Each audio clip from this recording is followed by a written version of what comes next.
Sejam muito bem-vindos ao Café Ciência e Fé, uma conversa entre amigos, num espaço onde a ciência não tem problemas café. Relembro, se a relação da fé com a ciência é um tema que vos interessa, não se esqueçam de subscrever, por gosto e partilhar. Tudo isto são formas de nos ajudarem a continuar e a divulgar este podcast. Mas passamos já ao episódio de hoje.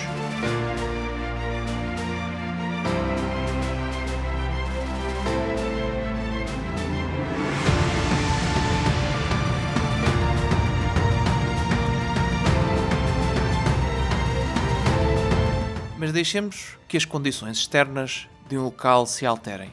Mas pode-se duvidar que da luta que cada indivíduo tem para obter a subsistência, qualquer pequena variação na estrutura, nos hábitos ou nos instintos, adaptando melhor esse indivíduo às novas condições, afetaria o seu vigor e saúde?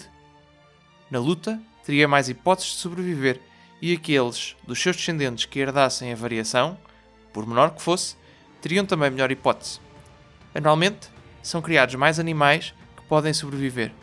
Que este trabalho de seleção, por um lado, e de morte, por outro, continue por 1000 gerações, e quem pretenderia afirmar que ele não produziria nenhum efeito, quando nos lembramos do que, em poucos anos, Bakewell efetuou no gado e Western em ovelhas, por este princípio idêntico de seleção. Bom, Bernardo, temos aqui uma citação do Charles Darwin, não é? Aqui falando precisamente deste princípio que ele intuiu, não é? O princípio da seleção natural e da evolução das espécies. E com isto estamos de volta à nossa saga sobre o evolucionismo e criação. Olá, Bernardo, bem-vindo de volta. Olá, Gonçalo. Bem-vindo, quer dizer... É bom estar de volta a este tema, pá. E também é bom ser bem-vindo também, sempre bom ser bem-vindo. Exato. Já cá estávamos há um bocado, mas bem-vindo na mesma, pronto. Não, na verdade já há algum tempo que não tocávamos neste tema, não é? Até quem ouviu a primeira parte pensou, então o que é que aconteceu com o resto da saga, não é? Ainda só temos um episódio. Nunca mais tocaram nisto. Exatamente. Não, é que aqui pelo meio tivemos o Galileu, que entretanto já saiu. Que é uma justificação que todos compreendem, não é? Exato, terminamos a nossa saga. Não vamos dizer como é que acabou, se quiserem podem ir ver o episódio, não é? Aliás, recomendamos que vejam. Recomendamos vivamente que vejam. A parte 9 e a parte 10 já estão disponíveis. Exato. Quer dizer, ainda não estão, mas vão estar quando este episódio sair. Sim, exatamente.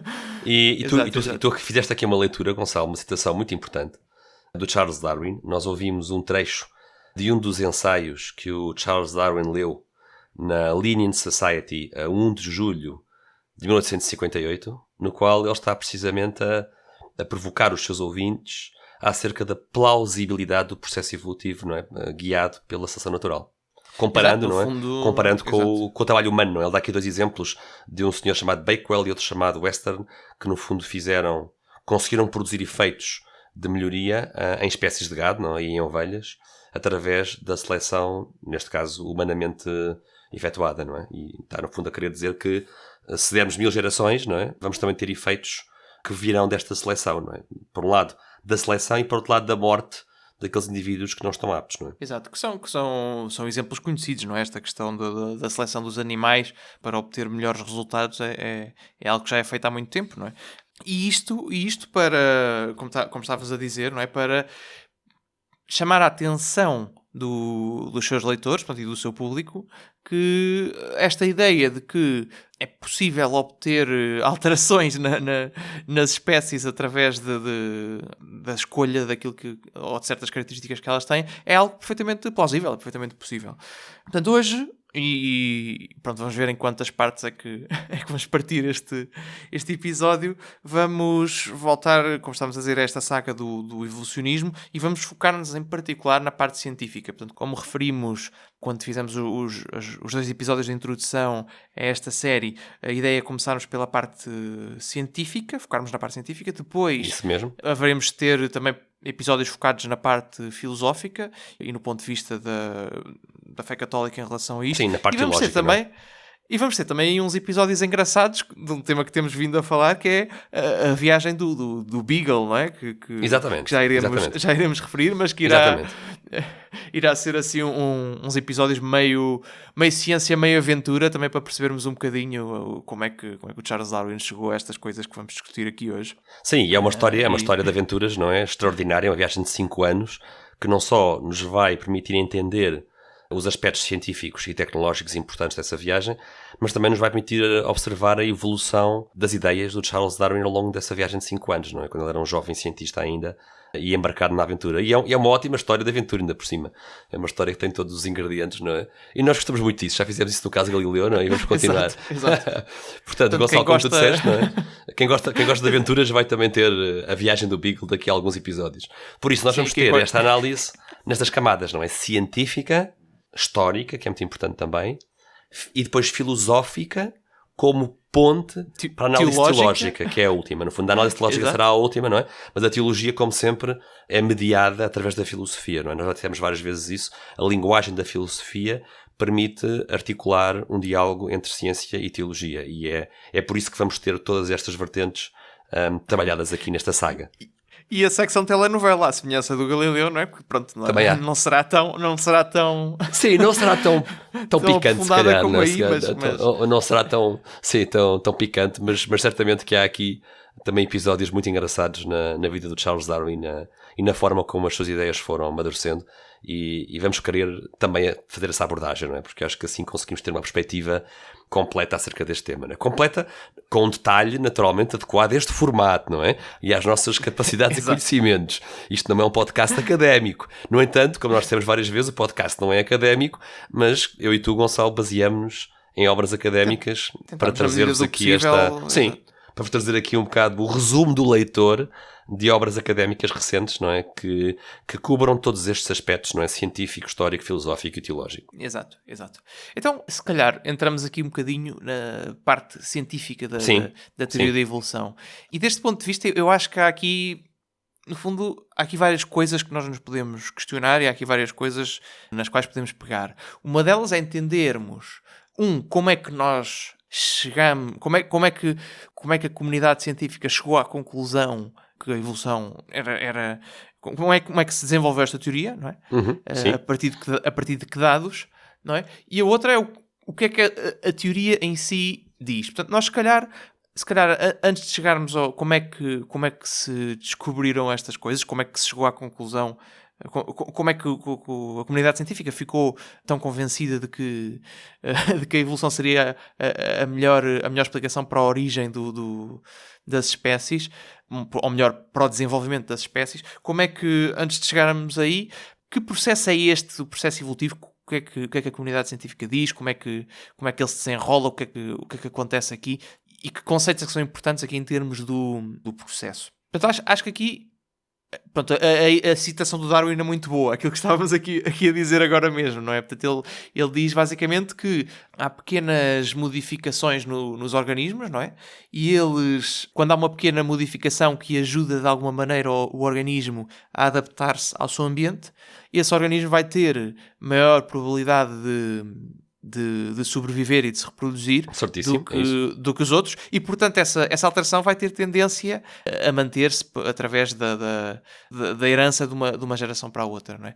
Portanto, temos aqui uma coisa já essencial desta teoria, é a ideia de que os organismos existem, não é? E existem também mutações que causam estas pequenas diferenças nos organismos de uma geração para a outra. Mas que tipo de mutações é que podemos estar aqui a falar, Bernardo? Bem, nós para já, antes de irmos às mutações, para ficar claro aos nossos ouvintes, que o Darwin não teve, na altura dele, não é, meados do século XIX, a vantagem da genética. Sim. Esta visão que nós vamos aqui apresentar não é só baseada... Nós vamos, no fundo, comentar aqui um bocadinho. Vamos agora resumir as ideias que o Darwin e o Wallace propuseram, no final desta década de 50, do século XIX, as ideias-chave que eles defenderam, e depois a seguir vamos entrar mais na perspectiva contemporânea, mas convém ter esta noção histórica, ou seja, não havia ainda nem Gregor Mendel, nem o trabalho todo da genética, nem o Watson e o Crick e o ADN, não estamos ainda aí. Mas já há aqui, como vamos ver, uma intuição, quer do Darwin, quer do Wallace, de que há aqui uma componente de transmissão, há aqui uma componente hereditária, se quisermos dizer assim, apesar de ser ainda incipiente, e é por isso que há aqui esta palavra técnica que se usa muitas vezes entre os cientistas, a palavra neo-darwinismo, que no fundo o neo-darwinismo é o ramo científico que resulta da fusão das ideias de Darwin e de Wallace com a genética de Mendel, não é? É isso que se chama neo-darwinismo. E vamos desculpa, ias dizer? Não, ia dizer porque no fundo ele, apesar de ter esta intuição, não é, que todos temos, não é? Portanto, os filhos normalmente são parecidos com os pais, não é? Portanto, há esta intuição de que existe transmissão da informação de uma geração para a outra. Ele no fundo, ele não tinha o modelo científico que lhe permitiria explicar isto, não é? Que lhe permitiria compreender porque é que há esta transformação, porque é que os filhos são parecidos com os pais, não é? E problemas que os pais têm muitas vezes aparecem nos filhos, ou capacidades boas que os pais têm muitas vezes aparecem nos filhos. De onde é que isto vem? Ele não tinha essa noção, não é? Não tinha ainda. E portanto aquilo que tu acabaste de ler, para dar aqui fecharmos aqui um bocado uma rápida fotografia histórica, o que tu acabaste de ler foi um texto que o Charles Darwin leu já com 49 anos de idade, à tal Linnean Society de Londres. Ele já tinha trocado cartas com o Wallace, com o seu colega Wallace, e ambos propõem uma teoria de evolução por seleção natural. No caso de Wallace, quando ele escreve sobre o tema, uns tempos antes, ele não usa a expressão da seleção natural, não usa essa expressão, mas continua, mas no fundo já fala de um processo autorregulado, no qual há pressão ambiental, no qual os indivíduos não adaptados tendem a extinguir-se ou reduzir-se na sua frequência e assim por diante. Por sua vez, o Darwin dá mais ênfase à competição entre indivíduos, mas no fundo eles estão a atacar o problema por ângulos diferentes, mas estão a convergir naquilo que é a solução, a explicação para esse processo. E no fundo resume-se aqui em 3 pontos, não é, Gonçalo? 3 pontos que representam o estado da arte, se quisermos, em 1958. E estes 3 pontos são: luta pela sobrevivência. Esta luta implica que apenas uma minoria dos indivíduos é que consegue atingir a maioridade para se poder reproduzir, não é? Nós vemos isso até ligando a nossa televisão, não é? Nos documentários do National Geographic nós vemos isso, não é? Isso é um facto, não é? Da biologia. Por outro lado, segundo ponto, há variedade ao nível dos indivíduos. Essa variedade pode afetar a sobrevivência e a reprodução de forma positiva ou negativa. E os pais podem, no fundo, depois transmitir essa variedade, vão transmiti-la à sua descendência, e se ela for positiva, chegará à sua descendência e vai haver uma multiplicação dos indivíduos que têm estas variedades positivas ou benéficas. E o terceiro ponto importante é que quer o Darwin, quer o Wallace estão convencidos de que há uma componente hereditária, de forma que as características são transmitidas ainda de forma misteriosa, não há ainda grande detalhe acerca de como é que isto acontece. Para esse detalhe vamos ter que esperar pelo trabalho do Gregor Mendel e depois mais tarde pelo Watson e pelo Crick. Fechado aqui este capítulo histórico, Gonçalo, vamos agora olhar para o processo em si ao dia de hoje, ou seja, como é que hoje em dia um cientista olha para este processo evolutivo. Sim, no fundo há aqui um conceito que temos que ter em mente, que é o do processo evolutivo, que é o conceito de mutação, que são, no fundo, olhando aos olhos de hoje em dia, quando os organismos se reproduzem, muitas vezes há erros na cópia da informação de uma geração para a outra. O que acontece quando os organismos se reproduzem? Então, nós temos um código no interior das nossas células, que está expresso, codificado na molécula do ADN, e quando os organismos se reproduzem, o ADN do pai e o ADN da mãe vão se misturar de uma determinada maneira, de maneira que a geração a seguir vai receber metade ou cerca de metade da sua informação genética do pai, e a outra metade vai recebê-la da mãe. Mas muitas vezes há erros neste processo, e erros neste processo podem ter vários tipos de consequências, não é? Pode haver consequências benéficas, e as consequências benéficas, de acordo com a teoria com as observações do Darwin e a intuição que ele teve, e também aquilo que se vê hoje, as que são benéficas, em princípio, vão ajudar o organismo a sobreviver. Não é? Isso diz que é benéfica do ponto de vista da seleção natural. Sobrevivência, não é? Sim. Há as malignas, que causam fazem com que o organismo morra mais depressa. Sim, ou que fique doente, ou que fique doente, ou que tenha algum tipo... Sim, encurtam a vida, tipicamente, ou podem, por exemplo, ser... Uma das causas de cancro, por exemplo, é este tipo de... Pode ser um erro, não é? E isto é uma coisa relativamente fácil de perceber. Quando nós temos um sistema como um ser vivo, que é uma coisa que para funcionar tem que estar tudo a bater certinho, é muito mais fácil estragar uma coisa que está a funcionar do que... do que fazer uma modificação positiva. positiva e pôr a coisa a funcionar outra vez, não é? Experimentem quem tem, por exemplo, uma televisão avariada ou assim, se lhe baterem com a chave de fendas ou calhas, é muito pouco provável que a televisão vá voltar a funcionar. Portanto, é muito mais fácil pegar numa coisa, apesar de às vezes funcionar. Isso às vezes funciona, mas a maior parte das vezes, se calhar, vão fazer mais mal do que bem. então tipicamente é muito mais fácil fazer a asneira e estragar uma coisa que está a funcionar, certo, do que o contrário. E depois há as modificações que são neutras, e nós aqui podemos imaginar, por exemplo, a questão dos olhos azuis, não é? Por exemplo, a mudança da cor dos olhos nos seres humanos, por exemplo, ser azul ou ser verde ou castanha, não é? Verde ou castanha é algo que nós, pelo menos de forma, não contribui para a sobrevivência, ou não de forma muito pronunciada, pelo menos. Se existe alguma coisa em que afeta, pelo menos não é demasiado óbvia, não é? E pronto, isto é um dos casos, estas mutações acontecem e causam... E também... E vou fazer...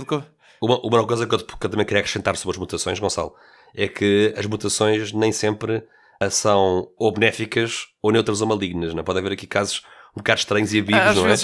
Às vezes são estranhos. O caso das penas dos pavões, por exemplo, as penas dos pavões são obviamente parte de um ritual de acasalamento que atraem fêmeas, mas por outro lado também atraem predadores, não é? Portanto é um bocado discutível à escala do indivíduo, exato, não é? Exato. À escala do pavão individualmente, não é? Pode haver situações em que as penas podem ser uma maldição, não é? Sim, faz com que seja mais difícil fugir, por exemplo. Mas lá está, isso é algo que só se compreende através do segundo ponto que vamos aqui falar, não é? Ou seja, há estas mutações, uma coisa é a mutação ajudar o indivíduo a sobreviver, por exemplo, a predadores, ou a arranjar comida e outros recursos e coisas assim desse estilo. Isso é uma coisa, não é? E as mutações podem apontar para aí ou não. E isso tipicamente é aquilo que se chama seleção natural. Depois, a seleção natural, há aqui uma coisa que às vezes se inclui, outras vezes não se inclui, porque é uma componente assim um bocado mais... Pode-se considerar uma categoria à parte, que é a parte da seleção sexual. E aqui é exatamente aquilo que estavas a dizer, não é? Por exemplo, esse exemplo das penas dos pavões é um exemplo ótimo de uma coisa que... Portanto, os pavões machos têm penas enormes nas caudas. E isso é uma coisa que de certeza que dificulta se tiverem que fugir de um tigre ou uma coisa assim, não é? Certo. Portanto, é uma coisa que, em princípio, não ajudaria na sobrevivência da espécie. Mas como é que é possível aparecer uma coisa destas, não é? E o que explica aqui esta diferença é a questão da seleção sexual. Ou seja, o que acontece? No fundo, o que constitui aquilo... A expressão em inglês muitas vezes é o survival of the fittest, não é? Of the fittest. Mas o que é a sobrevivência do mais adaptado. Mas o que é o mais apto, sim. O que é ser o mais apto? O mais apto não é simplesmente ser o que consegue sobreviver melhor, não é? Também está incluído nessa aptidão o ser capaz de se reproduzir, não é? E aqui no caso dos pavões, as penas dos machos é uma coisa que por algum motivo atrai as fêmeas, não é? Quanto mais pomposas forem as penas, mais as fêmeas vão se sentir atraídas por aquele macho. E cria-se aqui uma situação estranha, cria-se aqui uma situação em que há uma pressão seletiva para os machos terem penas maiores por parte das fêmeas, para se conseguirem reproduzir. Ao longo das gerações, não é? Ao longo das gerações vai ser este fenómeno, não é? Sim. Vão ficando com caudas cada vez maiores e, apesar disso poder dificultar a fuga de predadores e a aquisição de recursos e assim. Portanto, é uma situação estranha, mas que ilustra muito bem esta outra componente importante da evolução, que é a parte da seleção sexual. E já agora, Gonçalo, para maior clareza, aquilo que tu disseste, só para tentar aqui resumir um bocadinho aquilo que tu disseste, que é muito importante, cada indivíduo não vai mudar ao longo da vida, digamos, a sua riqueza ou pobreza de penas. O que acontece é que os indivíduos que têm caudas menos apelativas têm menos hipóteses de se reproduzir. E ao longo de várias gerações, o que isso vai fazer acontecer, a seleção sexual, é que vai aumentar ao longo das gerações a frequência dos pavões mais estéticos, não é? Com caudas mais estéticas, não é? É isso que vai acontecer. Sim, quando existe uma destas mutações que faz com que o pavão tenha penas mais bonitas, não é? Essa mutação vai tender a propagar-se. Porquê? Porque esses machos vão ser selecionados pelas fêmeas com maior frequência para se reproduzirem. E pronto, depois temos aqui uma questão que se acrescenta aqui ainda, que é a questão da divergência das espécies, não é? Porque o que é que acontece? Nós tivermos, tipicamente, quando as populações se misturam, pronto, há aqui uma questão que é como é que se define o que é uma espécie, que é uma questão complicada em biologia, mas uma das formas de definir espécie, que tem vários problemas, mas que é uma das formas que é utilizada, é enquanto o conjunto de indivíduos que se conseguem reproduzir entre si, originando descendentes férteis. Esse conjunto... essa definição tem vários problemas que se calhar não precisamos de abordar aqui. Não, abordar já não. Vamos abordar noutros episódios. Mas agora não. Sim. A questão aqui é que, basicamente, se nós tivermos dois grupos de indivíduos que inicialmente pertenciam à mesma espécie, mas que ficam isolados, tendencialmente o que acontece, e tem a ver aqui também com estas questões que já falámos das mutações, é que eles vão ter mutações diferentes entre si. E se passar tempo suficiente, o que vai acontecer é que o código genético destas duas populações, portanto, se há uma mutação num desses grupos, tendencialmente ela vai se propagar, ou pelo menos vai ser compatível com os outros elementos do mesmo grupo, mas se eles ficarem isolados tempo suficiente, o ADN torna-se suficientemente diferente para a dada altura eles não conseguirem já reproduzirem-se uns com os outros e tipicamente começam a tornar-se espécies diferentes. É o que começa a acontecer. Isto pode demorar muito tempo, mas acontece. Mais ou menos tempo, não é? Sim. E há alguns exemplos, nós aqui penso que é neste do Evolution que ele fala sobre essa questão, o Evolution do Very Short Introduction, aqui de um dos livros que nós já referimos na primeira parte. Ele fala de umas espécies de moscas em que não se percebe bem se são a mesma espécie ou não, porque...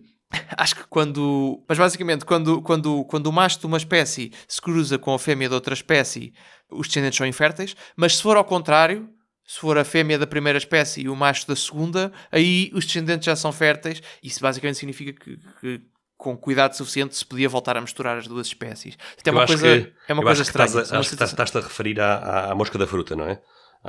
Sim, calma. É a Drosophila melanogaster, que é uma mosca muito, muito apta a experiências genéticas em laboratório, não é? Dá para fazer... Conseguem-se fazer gerações em pouco tempo, não é? Porque o tempo de vida da mosca é curtinho e, portanto, dá para fazer uma série de experiências em laboratório. Acho que é isso. Exato, acho que é essa a experiência. E há uma espécie dessa mosca, que penso que é da América Latina, ali de uma zona do México, que tem esta característica, quando se cruza com a espécie mais comum, se for o macho de uma e a fêmea de outra, os descendentes não são férteis, se for ao contrário, já são. Que é uma coisa estranhíssima. Portanto, há aqui coisas estranhas, mas à medida que populações ficam isoladas durante tempo suficiente, tendem a deixar de conseguir reproduzir-se umas com as outras. Portanto, isto é, no fundo, a visão geral do processo evolutivo, uma visão geral e não exaustiva, mas que explica mais ou menos, e é uma coisa que nós sabemos intuitivamente, não é? Porque quem tem animais ou assim sabe que se cruzarem animais com certas características é mais provável que os filhos tenham essas características. Quem faz criação de cães, quem faz criação de cães, por exemplo, entende perfeitamente isso, não é? Aliás, as espécies de cães que temos hoje são fruto do trabalho humano, não é? Ao longo de séculos. Portanto, é algo que nós vemos com os nossos olhos, não é? E sabemos que não só é intuitivo, como tu dizias, não é? Mas mais do que isso, é uma coisa que o ser humano faz, não é? A criação é uma atividade humana há muitos séculos, não é? E os animais domésticos são fruto desse trabalho de seleção. Seleção e cruzamento. Sim. Exato. O próprio cão, não é? Os cães que nós temos hoje em dia, que classificamos como cães, são o resultado de uma seleção ao longo de muitas gerações que vieram dos lobos, não é? Portanto, os seres humanos foram selecionando os lobos que tinham tendência a ser mais mansos, mais dóceis ao ser humano, e ao longo de várias gerações foi-se gerando esta espécie que é o cão doméstico, não é? Que é notavelmente diferente dos lobos, apesar de ter semelhanças morfológicas, não é? Sim, e tem um sem fim de raças que são o fruto do trabalho de cruzamento de seleção, não é? Isso é... Exato. É algo que nós sabemos por experiência própria, não é? Exato.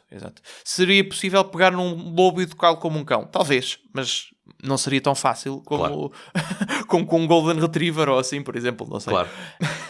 Enfim, portanto, isto é a visão geral da evolução que se tem hoje em dia, não exaustiva, portanto poderíamos aqui explorar bastante cada um destes pontos, mas em geral isto é aquilo que se entende pelo processo. Portanto, basicamente há mutações que geram diferenças, se essas diferenças forem boas ou forem vantajosas para o indivíduo, para a sobrevivência do indivíduo, para a sua reprodução, elas mantêm-se. Se forem desvantajosas, tendem a desaparecer. Tendem a desaparecer na população.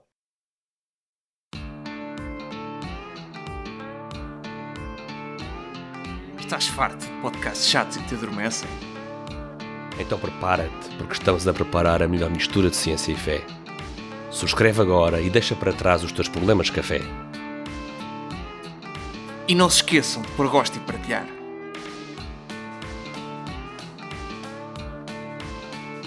Não parecia o George Clooney, pois não?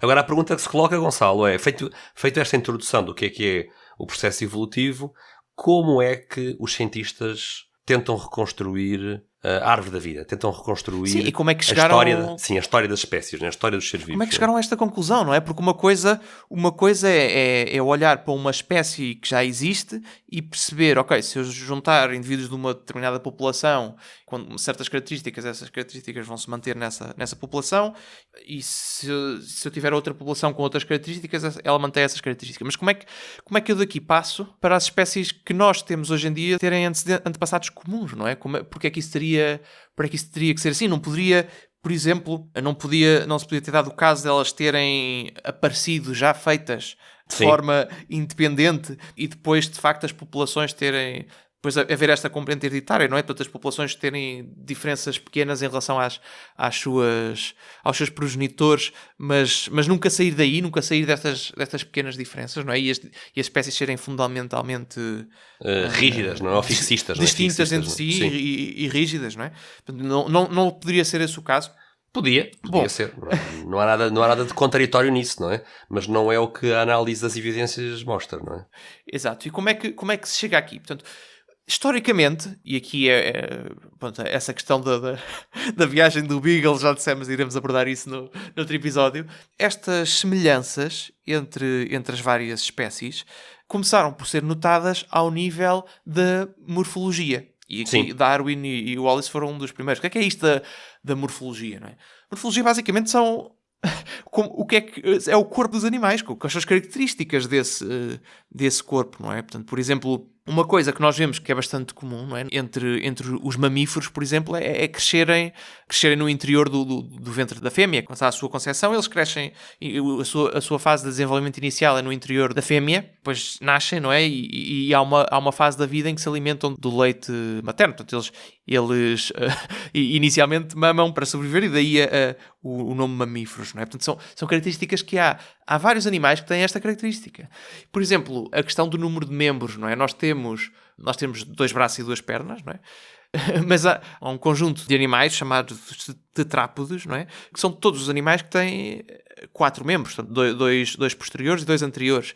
Os cães, por exemplo, também têm 4 patas, as vacas. Há aqui uma série de animais que têm características bastante semelhantes às nossas, não é? E isto são tudo semelhanças morfológicas que fazem pensar que talvez haja uma origem comum que tenha para estes animais e que as diferenças que eles têm tenham sido diferenças graduais. Pronto, e esta intuição inicial veio do Darwin, não é? Das suas observações, que falaremos mais tarde. Não sei se queres acrescentar alguma coisa aqui nesta parte. Sim, no fundo é o ponto de partida para tentar fazer sentido do desenvolvimento das espécies e, por exemplo, a comparação morfológica. Que é aquilo que é mais óbvio, não é? Aquilo que salta à vista. Mas porquê é que este desafio é tão difícil? Para já, quando nós estamos a falar sobre a história dos seres vivos, estamos a falar sobre história. E falar sobre história é ter um acesso indireto àqueles seres vivos que já cá não estão, que já morreram. A comparação morfológica é muito interessante e fácil entre animais que estão vivos agora, não é? Espécies que existem hoje, mas quando falamos de espécies extintas que já cá não estão, vamos ter que usar o registro fóssil e vamos ter que falar agora daqui um bocadinho mais sobre os fósseis. Mas o que eu juntaria é que há aqui esta perspectiva um bocado ambígua da comparação morfológica. Porque sim, pode haver semelhanças morfológicas que vêm do facto de haver antepassados comuns. Por outro lado, pode haver semelhanças que não tem nada a ver com antepassados comuns, quando um ramo de seres vivos encontra uma solução semelhante à solução que outro ramo de seres vivos encontrou de forma independente, não é? E há exemplos disso, não é? Sim. Por acaso, este livro que nós aqui recomendamos, o Evolution, é bastante interessante. Ele dá alguns exemplos nesse aspecto. Ele dá, por exemplo, os exemplos das mãos e pés de diferentes primatas, e tem aqui uma figura com vários exemplos, e se procurarmos na internet é relativamente fácil de encontrar estas comparações, não é? E neste caso, mãos e pés de diferentes primatas é algo que, na visão científica atual, surge do facto de nós termos o antepassado comum. Portanto, vão havendo... Portanto, existe um antepassado comum que tem mãos e pés com determinadas características, e depois vão havendo pequenas alterações nestas mãos e pés que ao longo do tempo, e que vão gerando as mãos e os pés dos diferentes primatas que nós conhecemos hoje em dia, não é? Mas... pronto, enquanto este é um exemplo que vem da evolução, há exemplos que não são bem assim. E ele tem aqui uma figura engraçadíssima na página 13 que nós acho que não podemos partilhar por questões de copyright, direitos de autor. Sim, mas também não deve ser difícil encontrar. Se encontrarmos alguma coisa semelhante na Wikipédia, ou assim, se calhar partilhamos com os nossos ouvintes. Mas olha lá, o exemplo dos ossos das asas dos pássaros e das asas dos morcegos, que, apesar de terem as suas semelhanças, têm origens completamente diferentes. Portanto, no fundo, foram desenvolvidas de forma paralela. Portanto, os morcegos, sim, enquanto as aves pertencem a uma família comum, não é? Que tem uma determinada origem, os morcegos são da família dos mamíferos. Portanto, os morcegos, já houve uma fase em que não eram aves, mas também não tinham asas, não é? E o que acontece é que à medida que o tempo foi passando, as transformações que foram acontecendo nos morcegos fizeram com que os membros anteriores portanto, o equivalente aos nossos braços nos morcegos fosse ganhando dedos cada vez mais compridos e membranas entre os dedos, que acabou por os permitir voar. E morfologicamente é relativamente semelhante, apesar que obviamente tem as suas diferenças, às asas dos pássaros, mas tem origens diferentes, não é? Portanto, existe, nesta questão da morfologia, por vezes existem estas situações. Portanto, há seres vivos que chegaram a soluções parecidas através do fenómeno da convergência, apesar de se terem desenvolvido de forma independente. E é preciso também deixar bem claro, para quem nos está a ouvir, nós vamos ter episódios só sobre genética, vamos falar sobre genética, mas para explicar de onde é que vem toda esta mudança, não é, Gonçalo?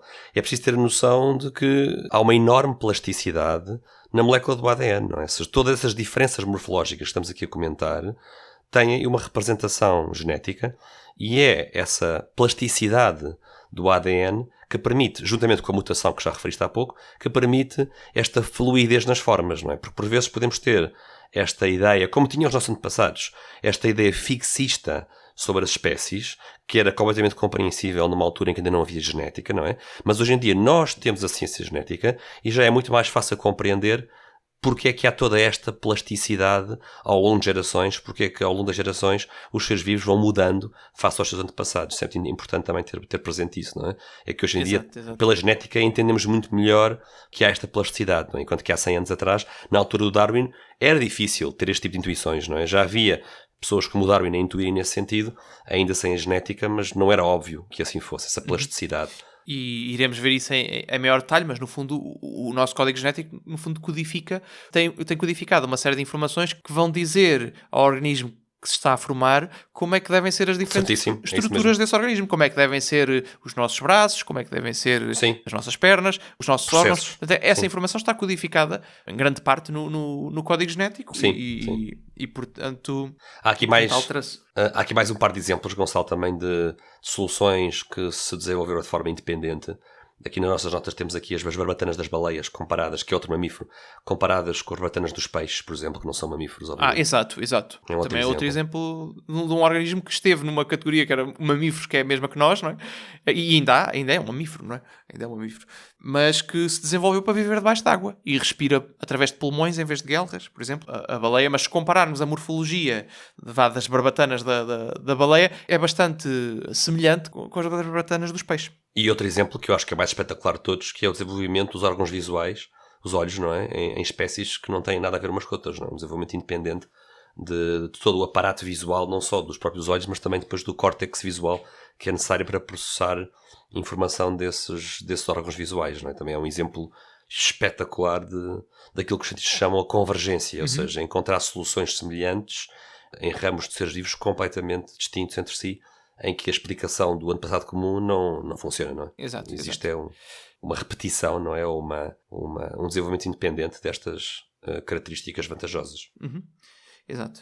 Bom, então se calhar vamos aqui esquematizar um bocadinho isto que temos vindo aqui a falar, não é? Portanto, no fundo, nós podemos intuir o passado comum dos organismos olhando para os animais vivos, para a sua morfologia, e aqui podemos olhar para vários tipos de semelhanças, não é? As mais animais fáceis vivos que estão aqui hoje, não é? Animais vivos que estão aqui hoje que não estão extintos, não é? Espécies que não estão extintas cães, e que podemos observar. Cães, vacas, não é? seres humanos, temos esses animais vivos que nós podemos observar hoje em dia e ver os comportamentos e assim. Então, as semelhanças mais fáceis de observar são as externas, mãos, asas, comportamentos, coisas que nós observamos no animal.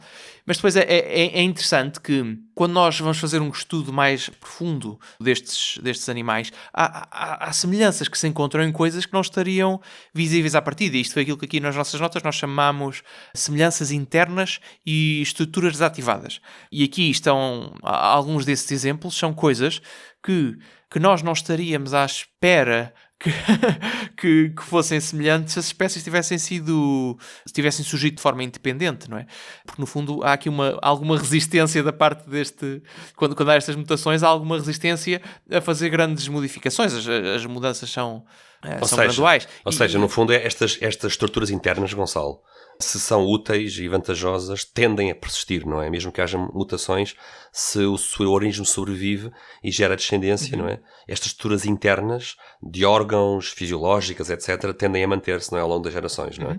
E nós, como encontramos-las, podemos intuir que há uma ascendência comum, que há um antepassado comum. Exato. Aqui um bom exemplo, e foi dos que eu achei mais interessantes, é que, por exemplo, nós, dos seres humanos, no nosso desenvolvimento embrionário, há uma fase desse desenvolvimento embrionário em que se formam o início das fendas que nos embriões dos peixes vão dar origem às guelras. Só que no nosso caso, depois essas guelras não se vão formar. Não se desenvolvem e essas fendas desaparecem. Mas há uma fase do desenvolvimento embrionário em que essas fendas aparecem lá. Portanto, claramente, é uma estrutura que estava lá e que ficou, a dada altura, inativa por algum... Vestigial, não é? Por algum motivo. Sim, por algum motivo. Sim, mas que não desaparece. E como esta, há mais outros Sim, exemplos, não é? Temos vestígios de cauda, não é? O nosso embrião tem vestígios de cauda, não é? Sim.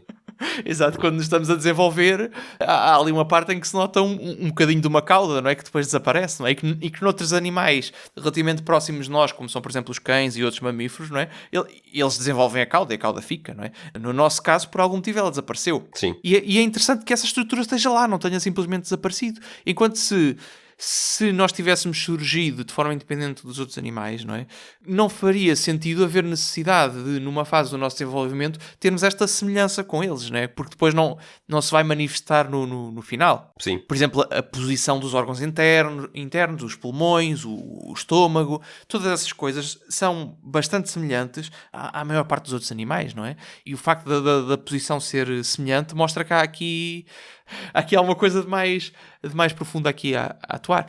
Bom, e depois, além destas semelhanças morfológicas que nós podemos observar, mas que não são óbvias, não é? Portanto, as semelhanças dos órgãos internos, coisas que, tipo este exemplo das fendas, das guelras que nós não temos. Depois ainda há aqui os processos biológicos fundamentais, portanto, a geração a combustão interna das células que produzem energia, por exemplo, a respiração celular e a própria molécula de ADN, que são praticamente iguais nos seres vivos todos, não é? Sim, é absolutamente incrível, não é? Que, como estás a dizer, que em todas as células dos seres vivos, os processos metabólicos que geram energia baseiam-se são basicamente iguais. No ATP, na adenosina trifosfato, não é? Que é comum a todas as células dos seres vivos, não é? Isto é uma coisa extraordinária e é uma das evidências mais claras de que existe uma unidade entre todos os seres vivos, não é? Porque a fábrica, o processo de geração de energia é comum a todos os seres vivos, não é? E a molécula do ADN, como tu disseste. Então ainda é mais espetacular. Exato. E uma coisa interessante que podemos ver aqui é que quanto mais fundamental, quanto mais simples e fundamental uma função é, como é esta questão da geração de energia dentro das células, ou a molécula de ADN que permite a transmissão de informação de uma geração para a outra, mais prevalente ela é. Portanto, maior o número de espécies em que se encontra, que é algo extraordinário e que leva a esta intuição de que, de facto, haja aqui um antepassado comum. Outro exemplo que nós não falámos aqui no ponto anterior, mas que não me estava a lembrar de comentar, mas que acho que é interessante, tem a ver com a morfologia do nosso coração e com a forma como... sim, esse também é incrível. Como o sangue sai. Se nós virmos uma coisa interessante na morfologia do nosso coração e em particular a artéria aorta, se virmos uma imagem do coração, nós vamos ver que a artéria aorta, que é a que leva o sangue rico em oxigênio para a maior parte do corpo, ela faz uma curva esquisita à volta da artéria pulmonar, que é uma coisa estranhíssima, não é? Se ela quer ir direta para o resto do corpo, porque é que faria esta curva esquisita, não é? E isto é uma das coisas que, em termos morfológicos, se argumenta que é um vestígio de sistemas circulatórios anteriores, como por exemplo o dos peixes. Portanto, sim, interessante. Que esta forma da aorta ir por aquele caminho seria... Pronto, é um vestígio que vem daí, que se tivesse sido desenhado de novo não faria sentido. Mas pronto, lá está, é uma coisa... Que como funcionava, transmitiu-se, não é? Funcionava, chegou até nós, não é? Fica. Chegou até nós. Quando funciona, tipicamente fica. Como seria um salto enorme a aorta passar a fazer... Não dar este quase nó à volta da artéria pulmonar. Isso seria um salto enorme em termos de um salto demasiado grande para ser possível em termos evolucionários destas mudanças pequenas. Não se verifica. Portanto, esse salto não se verifica e, no fundo, mantém-se a solução que já funciona, não é? A equipa que ganha não se mexe. Portanto, no fundo, é um bocadinho... No fundo, Gonçalo, fazendo aqui um bocado de advogado do diabo, costuma-se muitas vezes, em pessoas mais leigas, questionar-se a teoria de evolução, tendo-se a ideia de que a teoria de evolução baseia-se apenas na análise do passado, baseia-se apenas em especulações sobre o passado dos seres vivos. E isso em parte é verdade. Mas tu acabaste de escrever, não é isso, acabaste de escrever o que é que os cientistas, os biólogos fazem, hoje em dia, comparando animais vivos, espécies que estão vivas hoje em dia, quer nos seus aspectos externos, quer nos aspectos internos e estruturas vestigiais, e quer nos processos biológicos e fisiológicos e até celulares que são comuns a todos esses seres vivos que estão vivos hoje, não é? Portanto, também há este aspecto do presente, do estudo científico do presente, que faz parte da teoria de evolução, e a teoria de evolução não é só uma arqueologia de seres vivos, não é? Não é só isso, não é? Se bem que seja importante também, não é? Esse aspecto. Também é importante, já lá iremos, era aqui o nosso ponto a seguir, mas de facto é isso, ou seja, nós quisemos começar aqui por este ponto que olha para coisas observáveis, não é? Para a morfologia dos seres vivos que nós vemos hoje em dia e extrapola a ideia da evolução a partir daí, não é? Sim. Porque são coisas que nós podemos observar com grande precisão. Estavas a falar, e acho que fizeste muito bem em introduzir esse tema, não é? Porque é uma das coisas que muitas vezes se aponta como crítica à teoria da evolução, é precisamente a questão de olhar para o passado, não é? Porque nós, no fundo, ao olharmos para os seres vivos que existem hoje em dia e que não estão extintos, não é? Aqueles que nós conseguimos ver a funcionar, digamos, nós, no fundo, estamos a fazer uma observação indireta e ao encontrar uma explicação de forma indireta para explicar o surgimento destas espécies, não é? Portanto, estamos a olhar para isso de forma indireta. Mas se nós quisermos ver que de facto eles vieram de antepassados comuns, não é? Se quisermos ter uma observação direta, portanto, uma coisa que não seja indireta, nós temos que encontrar, no fundo, aquilo que seriam os esqueletos, os vestígios desses antepassados comuns, não é? E é aqui que entramos na secção dos fósseis, não é? O que é isto dos fósseis e como é que surge esta questão e porque é que é um ponto de crítica frequente aqui à teoria da evolução?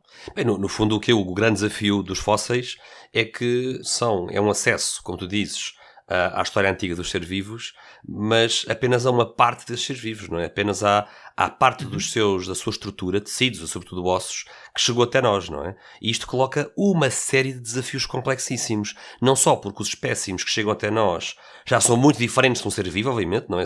Nem é só um ser morto, não é? São restos mortais muito desgastados pela passagem do tempo, não é? E toda a dificuldade que está envolvida em datar esses vestígios de seres vivos, esses vestígios fósseis, que são escassos, estão muito deteriorados e são muito complicados de datar, não é? Agora, no entanto, eu não quero deixar de frisar que a teoria científica da evolução tem estes dois ângulos. Estudar o aqui e o agora, ótimo, excelente, laboratórios, seres vivos que estão vivos hoje e podemos observá-los vivos hoje e estudá-los, não é? E o ângulo da análise da história, mais difícil, mas importante, e é a conjugação, e até eu diria mais, a corroboração destes dois tipos de análise que dão a força à teoria da evolução, não é?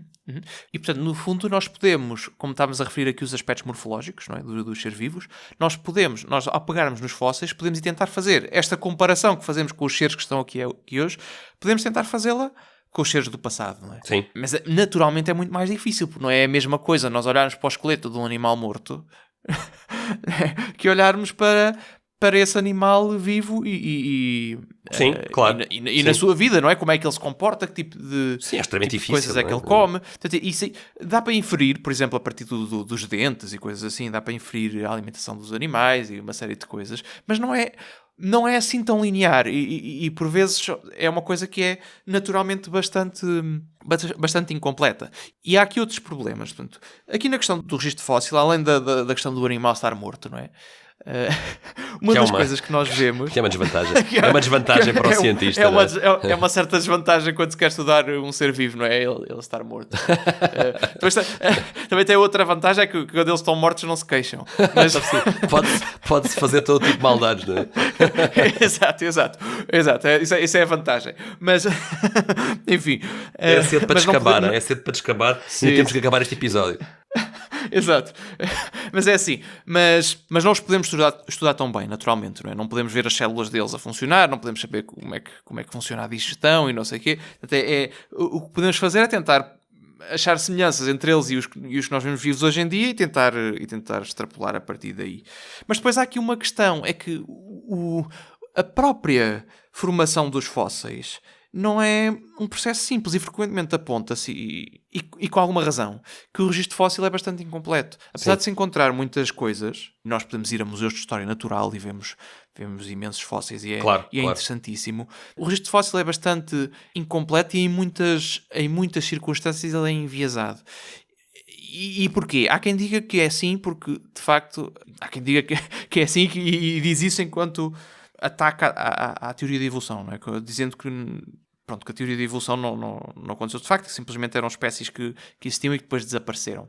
Mas que esta não são necessariamente tanto passados comuns, não é? Mas há aqui outra questão, é que o registro fóssil é bastante enviesado, porque a formação de fósseis só acontece em circunstâncias muito específicas.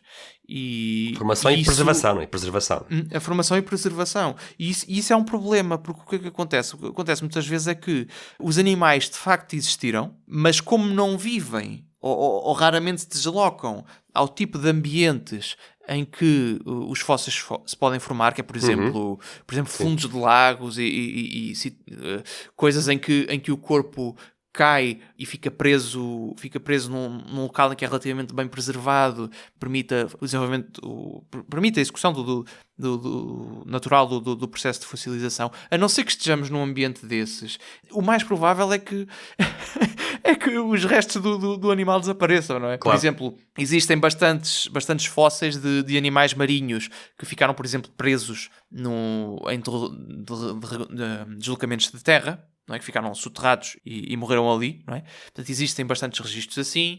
Existem, por exemplo, fósseis encontrados no caso dos seres humanos, por exemplo, dos seres humanos, dos antepassados dos seres humanos, existem fósseis encontrados em grutas que provavelmente eram seres humanos que iam lá parar e depois ficavam presos.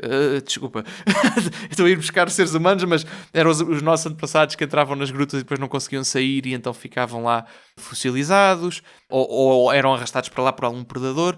Mas na maior parte das circunstâncias é difícil a formação de fósseis, porque tu podes imaginar que, por exemplo, um herbívoro que é caçado e comido por um predador, ele não vai deixar grandes restos para os cientistas do futuro poderem estudar aquele fóssil, não é? Portanto, isso naturalmente... É difícil, não é? É difícil. E mesmo nos seres terrestres, ou temos a sorte do fóssil ter ficado preservado em rochas ou em acumulações sedimentares, ou talvez naqueles poços de betume, não é? Em que também temos a sorte de encontrar fósseis, mas é como tu dizes, há aí uma parte enviesada que consiste em que nem todo o planeta Terra é propício a preservar fósseis, não é? Só em circunstâncias muito especiais é que os fósseis são capturados primeiro, não é? É preciso capturar o ser vivo, não é? Enquanto está vivo, e depois, quando ele morre, preservá-lo até chegar o paleontólogo, até chegar o arqueólogo e o desenterrar, não é? Dezenas de milhares ou milhões de anos mais tarde, não é? E isto é um problema do ponto de vista da amostra, não é? Portanto, a amostra é provável que não se tenha conhecimento de milhares, milhões de espécies que simplesmente por facto de terem vivido em ambientes em que não era propício à formação de fósseis. Claro. É bastante provável. E isto é um problema, mas isso não implica que essas espécies não tenham existido. Simplesmente nós hoje conseguimos encontrar por isto, não é? Porque os seus fósseis não se puderam... Porque a maioria delas não deixou vestígios. É tão simples como isto. A maioria delas não deixou vestígios. Exato. Essa é a questão. O fóssil é um tesouro. É uma raridade, não é? Que nos dá um acesso ao passado, mas apenas uma fração do passado, não é? Então, sim, no fundo, depois... Gonçalo, só para resumir o que nós estamos a fazer até agora, não é? Tivemos até agora a falar em comparação morfológica, a vários níveis.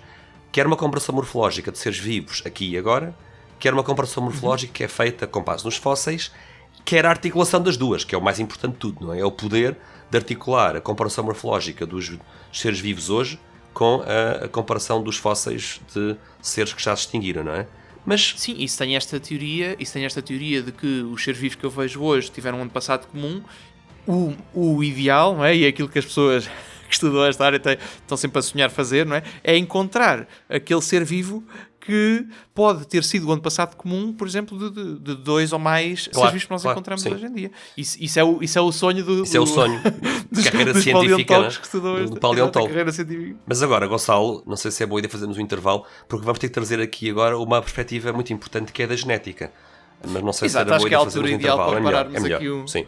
A pararmos aqui um bocadinho, portanto, acho que estamos na situação ideal de terminar esta primeira parte do episódio. Continuaremos em breve este tema da evolução, em particular iremos ver esta questão da genética que estamos aqui a falar, mas pronto, não se esqueçam de subscrever por gosto e partilhar para não perderem esta continuação desta nossa saga do evolucionismo e criação. Obrigado, Bernardo, por este bocadinho. Obrigado. Continue a acompanhar a nossa playlist, que ela vai continuar a crescer com mais episódios sobre este tema. Obrigado e até à próxima.